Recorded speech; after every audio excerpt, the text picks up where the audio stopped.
चलिए students, measures of central tendency के ये चैप्टर में देखा जाए तो हमने जो पढ़ा हुआ है अब तक उसका थोड़ा हम रोड मैप चेक कर लेते हैं। देखो, देयर आर 3 मेन मेजर्स जिसको बोलते हैं मीन, मीडियन एंड मोड। लेकिन मीन में फिर 3 सब कैटेगरी है, arithmetic mean, geometric mean and harmonic mean. और ये मीन जो है वो मैथमेटिकल मेजर है और मीडियन एंड मोड जो है वो पोजिशनल मेजर है। जब हमने हमारा स्टडी शुरू किया तो सेंट्रल टेंडेंसी का मीनिंग और मेजर्स पढ़ने के बाद, बैकग्राउंड लेने के बाद, प्रैक्टिकली हमने एरिथमेटिक मीन कंप्लीटली समझ लिया। उसके बाद ज्योमेट्रिक मीन और हार्मोनिक मीन पढ़ने से पहले हमने काम किया मीडियन पर। अब मीडियन के बाद मीडियन में भी कुछ अदर पोजिशनल मेजर्स और बाद में मोड पढ़ना बाकी है, लेकिन मैं थोड़ा स्विच करके आ रहा हूं कि अब हम आज ज्योमेट्रिक मीन पढ़ लेते हैं। और as such harmonic mean is not there at all in our syllabus. 11th standard में वे हार्मोनिक मीन हमको पढ़ना ही नहीं है। तो एक काम करते हैं, मीन का जो दोनों वेरिएंट है अभी जो हम पढ़ने वाले हैं उसमें एरिथमेटिक मीन तो पढ़ ही लिया है, मीडियन को भी डिस्कस तो कर लिया, क्वेश्चंस भी आपने कर लिए हैं, लेकिन ज्योमेट्रिक मीन पर पहले आ जाते हैं, इसके बाद यहां से हम आगे बढ़ेंगे। तो सिर्फ आपको पता चले कि हम कौन से रास्ते पे जा रहे हैं उसके लिए मैंने डिस्कशन किया। तो आज का टॉपिक जो है डिस्कशन का ये वीडियो का वो है ज्योमेट्रिक मीन।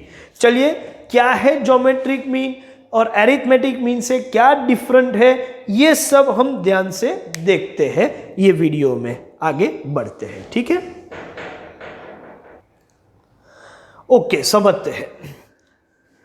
देखो, आपको मैं सीधा ज्योमेट्रिक मीन का डेफिनेशन ये ऐसा बता दूंगा तो थोड़ा कंफ्यूजन आएगा, और मैं समझता हूं कि डेफिनेशन सीधा बताने के बजाय उसको कैसे फॉर्म करेंगे, उसका प्रोसीजर देके तो ज़्यादा इजीली समझ में आएगा और ये लाइफ लॉन्ग आपको याद भी रहेगा। चलिए, हम एक काम करते हैं।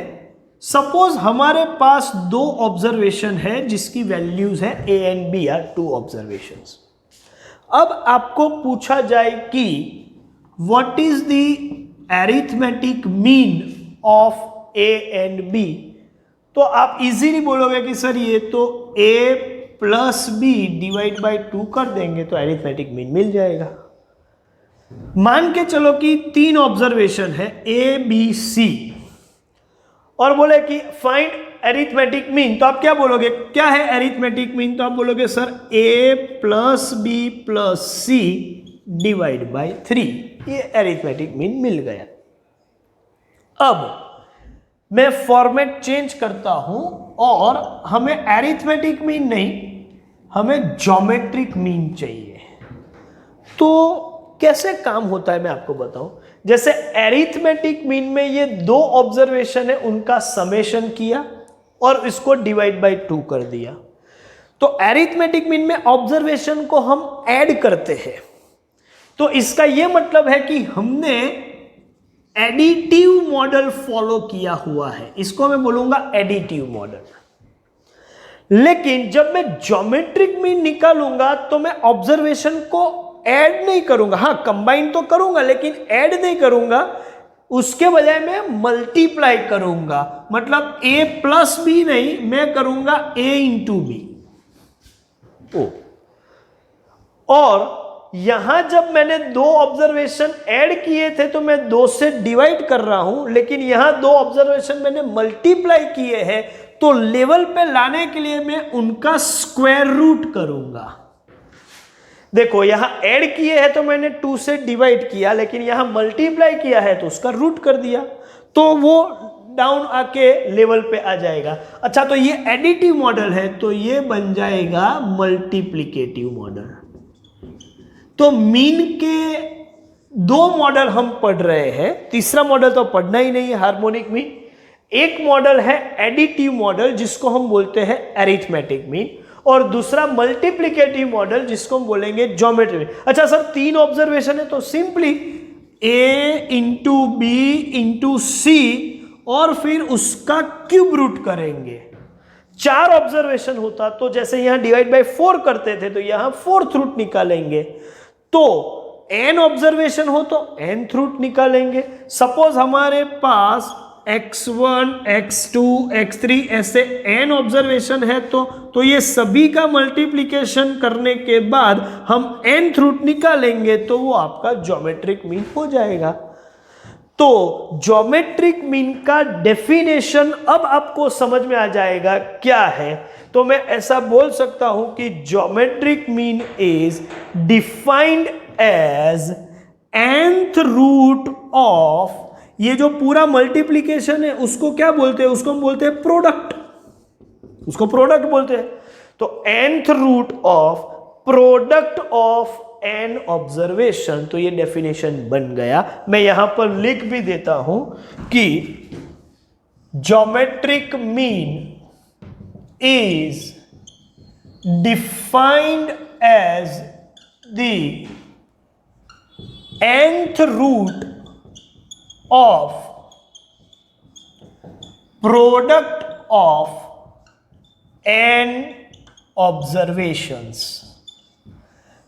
जितने ऑब्जर्वेशन है 4th root of 4 observation, 5th root of 5 observation, nth root of n observation, जितने भी ऑब्जर्वेशंस है, ठीक है, वो सभी ऑब्जर्वेशंस की प्रोडक्ट मतलब मल्टीप्लिकेशन का उतना ही रूट निकालो तो वो बन जाता है ज्योमेट्रिक मीन।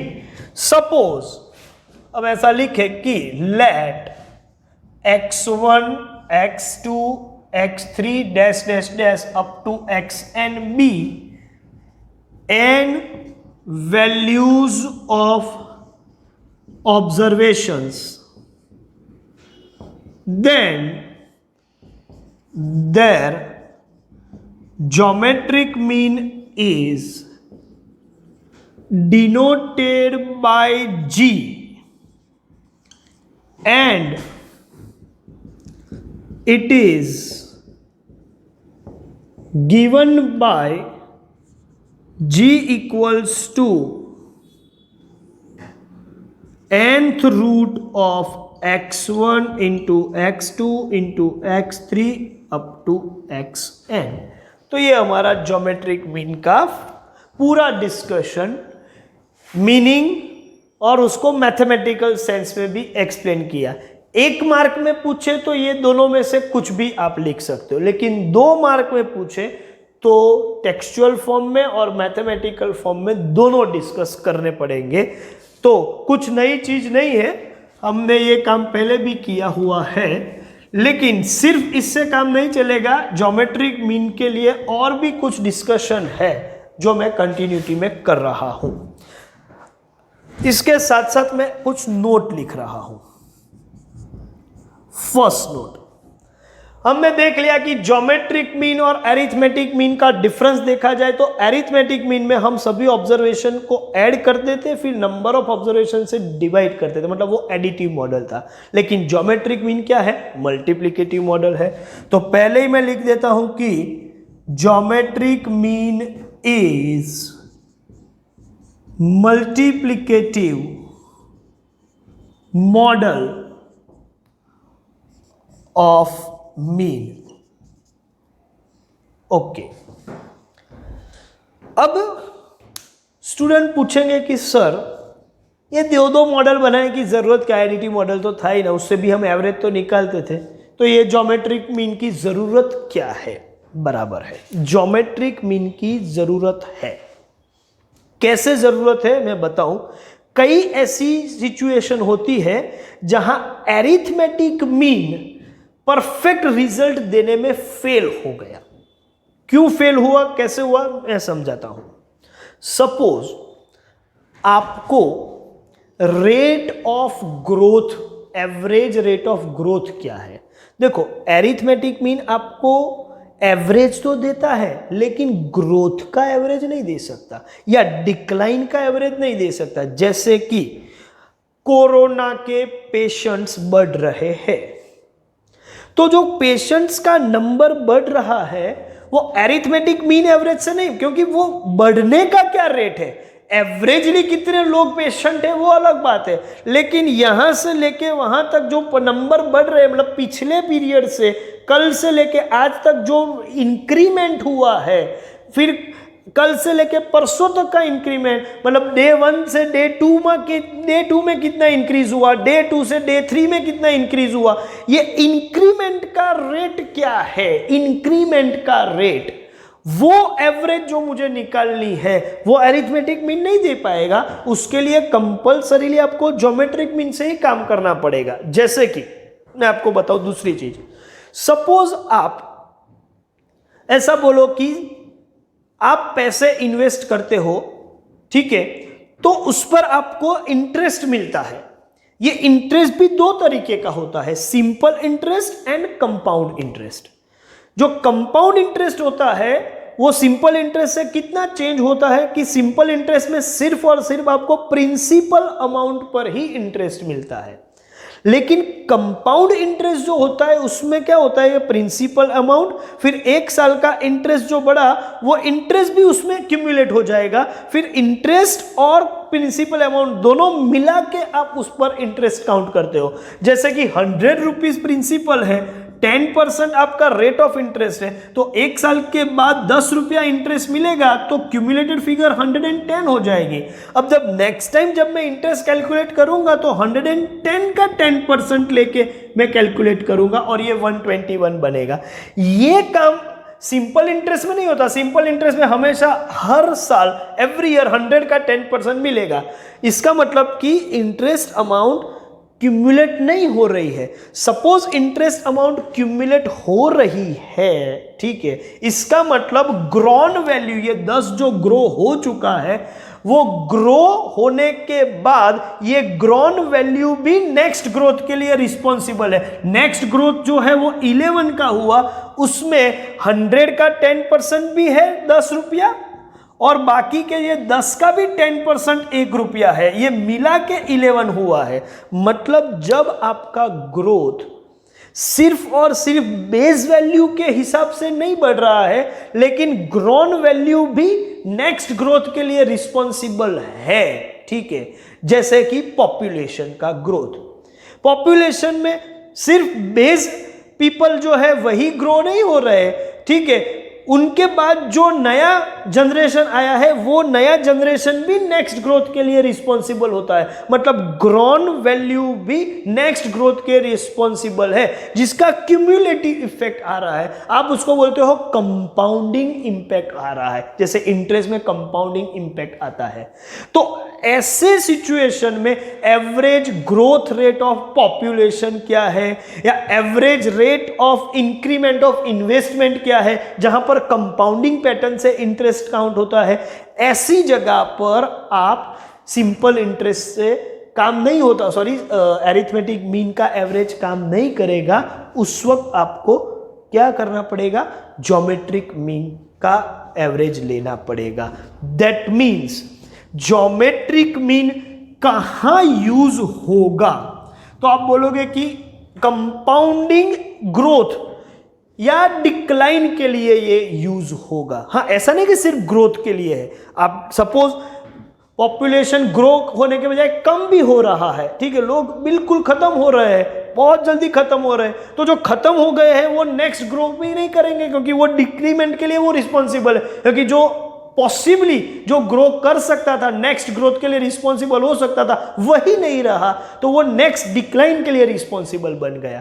तो ऐसी सिचुएशन में आपको कंपाउंड इंटरेस्ट वाला पैटर्न हो या कंपाउंडिंग ग्रोथ या डिक्लाइन हो, जैसे एसेट का डेप्रीशिएशन, आपको मालूम है डेप्रीशिएशन 2 पैटर्न से कैलकुलेट होता है, स्ट्रेट लाइन मेथड और return down value method, reducing balance method. तो वो दोनों पैटर्न से, स्ट्रेट लाइन मेथड है वो अरिथमेटिक मीन को फॉलो करेगा, लेकिन जो रिटर्न डाउन वैल्यू मेथड है वो ज्योमेट्रिक मीन को फॉलो करेगा। तो डिक्लाइन के लिए भी ज्योमेट्रिक मीन यूज होता है, सिर्फ और सिर्फ ग्रोथ के लिए नहीं। तो सेकेंड पॉइंट मैं लिख रहा हूं नोट नंबर 2, ये नोट नंबर 1 थी। Geometric mean is multiplicative model of mean. तो दूसरा पॉइंट है geometric mean is used to obtain average rate of growth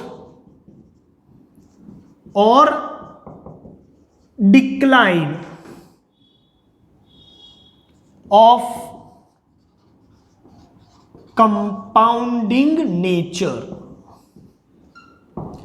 compounding nature, compounding nature का ग्रोथ या डिक्लाइन है तो उनका एवरेज निकालना है तो ज्योमेट्रिक मीन यूज होता है। चलिए आगे बढ़ते हैं। और मैं एक चीज यहां पर दूसरी भी बता दूं कि arithmetic mean, geometric mean, harmonic mean, median mode, ये सभी पांचों मेजर में थियोरिटिकली सबसे अच्छा जो कोई मेजर है तो वो ज्योमेट्रिक मीन है। मतलब कि मैं ऐसा लिख सकता हूं कि geometric mean is considered as the best measure theoretically. Practically नहीं बोल सकते क्योंकि इसका उतना यूज नहीं है जितना एरिथमेटिक मीन, मतलब वाइडली यूज या पॉपुलर मेजर पूछे तो एरिथमेटिक मीन ही है और वो भी बेस्ट मेजर ही है, ठीक है, लेकिन प्रैक्टिकली बेस्ट है। थियोरिटिकली ये सबसे बेस्ट है। तो अब कंफ्यूजन होता है कि जो थियोरिटिकली सबसे बेस्ट है, ठीक है, वो प्रैक्टिकली क्यों बेस्ट नहीं हो पाया। उसके कुछ रीजंस हैं। एक तो रीजन है कि ज्योमेट्रिक मीन जो है वो अरिथमेटिक मीन के कंपैरिजन में कॉम्प्लिकेटेड कैलकुलेशन के साथ हम सॉल्व कर सकते हैं, मतलब उसका कंप्यूटेशन जो है वो थोड़ा कॉम्प्लिकेटेड है। तो एक ये रीजन है, जैसे कि मैं लिख दूं कि geometric mean is complicated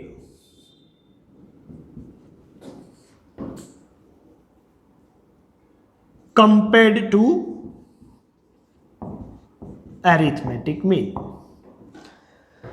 geometric mean ज्यादा कॉम्प्लिकेटेड है, थोड़ा कंफ्यूजिंग है, क्योंकि अरिथमेटिक मीन में समेशन करना है, यहां तो मल्टीप्लिकेशन भी करना है और फिर रूट निकालना है। तो रूट निकालना, स्क्वायर रूट, वो मैथमेटिकली थोड़ा डिफिकल्ट बन जाता है। तो एक तो ये इसकी वजह से ज्यादा पॉपुलर नहीं हो पा रहा है कि वो डिफिकल्ट टू कॉम्प्यूट है, कॉम्प्लिकेटेड है, डिफिकल्ट टू कॉम्प्यूट है, ऐसा भी लिख सकते हैं। Geometric mean is difficult to compute, एक ये रीजन है। लेकिन दूसरे भी कुछ रीजंस है, क्योंकि जब मैं कंप्यूटर का यूज कर रहा हूं तो क्या अभी मुझे तो एंटर बटन ही प्रेस करना है, सिलेक्ट करके एम सिलेक्ट करो या जीएम सिलेक्ट करो, मैं एक्सेल शीट पे कुछ फिगर्स ले लूं और फॉर्मूला में एरिथमेटिक मीन सिलेक्ट करूं और एंटर दबाओ, या ज्योमेट्रिक मीन सिलेक्ट करो एंटर दबाओ, काम तो एक ही है। इसका ये मतलब हुआ कि डिफिकल्ट है वो एक रीजन है, लेकिन वो एक ही रीजन है ऐसा नहीं है, कुछ और भी रीजन है जिसकी वजह से ये पॉपुलर नहीं हो पा रहा है, और वो है कुछ मैथमेटिकल रीजंस। जैसे कि सपोज मैं आपको पूछूं कि what is the square root of 4, तो ऑब्वियस है मेजॉरिटी ऑफ यू आंसर देंगे सर ये 2 है। I can't say you are wrong, but you are not 100% correct, क्योंकि square root of 4 is just not 2 but it is plus और -2। क्यों? क्योंकि 2 into 2 भी 4 होता है और -2 इंटू -2 भी 4 ही होता है। तो एक्चुअली स्क्वायर रूट ऑफ 4 2 है ऐसा नहीं है, +2 भी है और -2 भी है। तो ये चीज हम कन्वीनियंटली भूल जाते हैं, तो मैं आपको यहां पर बता दूं। अब मैं आपको ये पूछूं कि what is the square root of -4, तो आप आंसर नहीं दे पाओगे, क्योंकि नेगेटिव वैल्यू का तो स्क्वायर रूट निकलता ही नहीं। एक्चुअली ये वो इमेजिनरी नंबर हो जाता है, लेकिन i क्या है, ये i इमेजिनरी नंबर है, और i के लिए क्या अभी कुछ इतना रिसर्च नहीं हुआ है, और हमारा स्टडी सिर्फ रियल नंबर तक ही सीमित है। तो ये जो नेगेटिव के रूट्स प्रैक्टिकली मिल ही नहीं सकते, आप 2 भी नहीं बोल सकते या -2 भी नहीं बोल सकते, -4 का आप रूट ही नहीं निकाल सकते। तो इसका ये मतलब हुआ कि ज्योमेट्रिक मीन जब आप निकालते हो तो सभी ऑब्जर्वेशन का जब आप मल्टीप्लिकेशन करते हो, शायद उसमें कोई एक ऑब्जर्वेशन नेगेटिव आ गया तो पूरी प्रोडक्ट वैल्यू नेगेटिव हो जाएगी, और फिर नेगेटिव का कोई भी रूट निकालना हो तो वो निकाल नहीं सकते, क्योंकि नेगेटिव वैल्यू का रूट नहीं निकलता। तो इसका ये मतलब हुआ कि ज्योमेट्रिक मीन कुछ सिचुएशन में नेगेटिव ऑब्जर्वेशन हो तो काम नहीं करेगा। तो सर नेगेटिव ऑब्जर्वेशन होते कहाँ होते हैं ना, जैसे कि मैं आपको बोलूं कि कंपनी का 10 साल का प्रॉफिट का एवरेज निकालो, हो सकता है ये 10 साल में एक बार कंपनी ने लॉस किया हो, और लॉस मतलब नेगेटिव प्रॉफिट, तो 10 साल में 9 साल का पॉजिटिव वैल्यू होगा और 1 साल का नेगेटिव वैल्यू होगा। अब इसका ज्योमेट्रिक मीन निकालना हो तो नहीं निकाल सकते, अरिथमेटिक मीन निकाल सकते हैं। तो इसका यह मतलब है कि कोई एक ऑब्जर्वेशन नेगेटिव हो गया तो ज्योमेट्रिक मीन प्रैक्टिकली निकाल ही नहीं पाएंगे। और इतना ही नहीं, कोई एक ऑब्जर्वेशन 0 हो गया तो पूरी प्रोडक्ट वैल्यू 0 हो जाएगी, और 0 का आप कोई भी रूट निकालो 0 ही रहता है। इसका मतलब ये समझो कि 10 साल में कंपनी ने every year crore of rupees profit किया है और 1 साल नो प्रॉफिट नो लॉस है, 0 है, तो उसका एवरेज 0 हो जाएगा।